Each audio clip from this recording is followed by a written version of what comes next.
यह तिब्बत में मौजूद दरिया का वह झुकाव है जिसे ग्रेट बैंड भी कहते हैं। यारलंग जैंगबो रिवर में एक शानदार यू टर्न जो अपना रास्ता बदलकर पानी को इंडिया और बांग्लादेश की तरफ लेकर जाता है, जहां इसी रिवर को ब्रह्मपुत्र कहा जाता है। इंडिया में इसका नाम चाहे जो कुछ भी हो, इससे चाइना को कोई लेना देना नहीं। चाइना की नज़र तो कई सालों से इसी यू टर्न पर है, जो कि कोई मामूली यू टर्न नहीं, बल्कि यह आने वाले सालों में शायद इस रीजन में नई जंगें भी पैदा करवा सकता है। नाजरीन, यारलंग जेम्बो रिवर का यह हिस्सा हिमालयाज के ऊंचे तरीन पहाड़ों से लिपटा हुआ है, जिसको यारलंग जेम्बो ग्रैंड कैनियन भी कहते हैं। लंबाई में यह वादी 505 किलोमीटर तक फैली हुई है, जो एरिज़ोना के दी ग्रैंड कैनियन से 50 किलोमीटर बड़ी और 3 गुना गहरी है। कैनियन दरअसल किसी भी वादी को कहते हैं जिसके बीच से पानी गुजर रहा हो। इस वादी का फ़ायदा उठाते हुए चाइना ने यहाँ पर दुनिया का सबसे ताकतवर डैम बनाने का फैसला किया है। ठीक इस जगह पर, जो दुनिया की सबसे रिमोट लोकेशन है, इस यूटर्न पर पिछले 20 सालों से चाइना की नज़र है, और इसकी ख़ास बात इसकी ढलान यानी स्लोप है। ठीक इस जगह से देखा जाए तो दरिया 7,000 मीटर ऊंचे पहाड़ के साथ साथ होता हुआ एक यू टर्न बनाकर पहाड़ की दूसरी साइड से वापस आता है। मज़े की बात यह है कि ठीक इस लोकेशन पर दरिया की ऊंचाई 2,870 मीटर है, लेकिन यू टर्न करने के बाद ठीक इस जगह पर दरिया की ऊंचाई सिर्फ 870 मीटर रह जाती है। ये करीब 2,000 मीटर की स्लोप बनती है, यानी पहाड़ के वेस्ट में वही दरिया जो 2,870 मीटर ऊपर बह रहा था, वही 2,000 मीटर की स्लोप बनती है।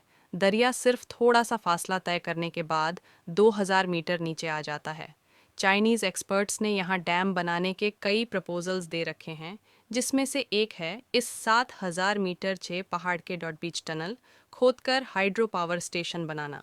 अब क्योंकि पहाड़ के वेस्ट में बहने वाला दरिया 2,870 मीटर की ऊंचाई पर है, तो अगर यहाँ से इसका रास्ता बंद करके पहाड़ के अंदर टनल खोदा जाए और दरिया के पानी को सीधा पहाड़ के ईस्ट में बहने वाले दरिया में गिराया जाए, तो यह प्रोजेक्ट एक अंदाजे के मुताबिक 60 गीगावाट इलेक्ट्रिसिटी आसानी से जनरेट कर पाएगा। ये दुनिया के सबसे बड़े 3 गॉर्जस से जनरेट होने वाली बिजली से भी 3 टाइम्स ज़्यादा है।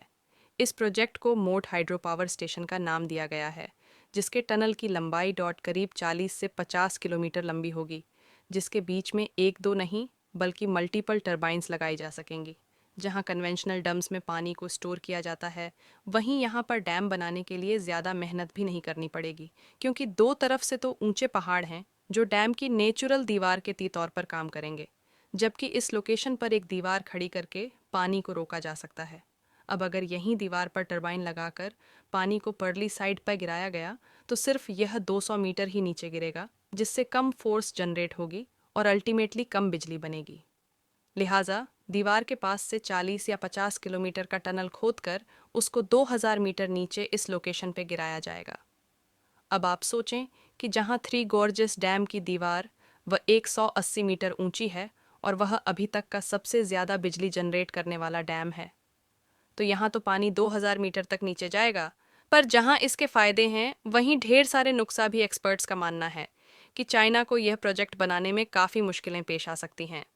सबसे पहले तो यह जगह तिब्बत की रिमोट लोकेशन पे है, जहाँ अभी तक कोई प्रॉपर रोड नेटवर्क नहीं है। इस डैम को बनाने के लिए मशीन कैसे पहुंचाई जाएंगी, जिसमें क्रेन्स वगैरह का पहुंचना तो शायद इतना बड़ा मसला ना हो, लेकिन 6,000 टन वजनी और 150 मीटर लंबी टनल बोरिंग मशीन को इस ऊंचे पहाड़ों के बीच पहुंचाना इंजीनियर्स के लिए काफ़ी मुश्किल टास्क हो सकता है।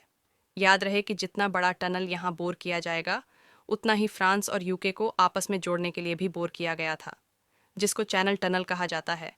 उसमें टोटल 6 साल का वक्त और 6 अरब पाउंड से ज़्यादा का खर्चा आया था, वह भी 1988 में।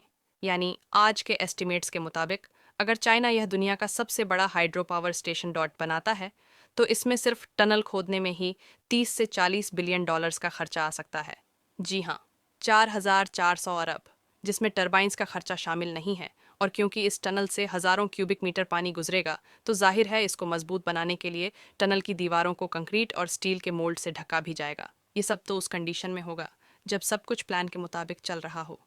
लेकिन अगर आपको नहीं पता, तो आपको बताते चलें कि यह जगह ठीक फॉल्ट लाइन के ऊपर मौजूद है, जहां इंडियन प्लेट और यूरेशियन प्लेट आपस में आकर मिलती हैं। यही वह जगह है जो दुनिया के सबसे खतरनाक अर्थक्वेक्स का एपिसेंटर थी 1950 में। यहाँ से सिर्फ 200 किलोमीटर दूर इंडियन स्टेट आसाम में 88.5 मैग्नेटिया था। और ईयर 1901 से लेकर आज तक पूरे हिमालय में 4000 से ज़्यादा छोटे बड़े अर्थक्वेक्स रिकॉर्ड किए जा चुके हैं।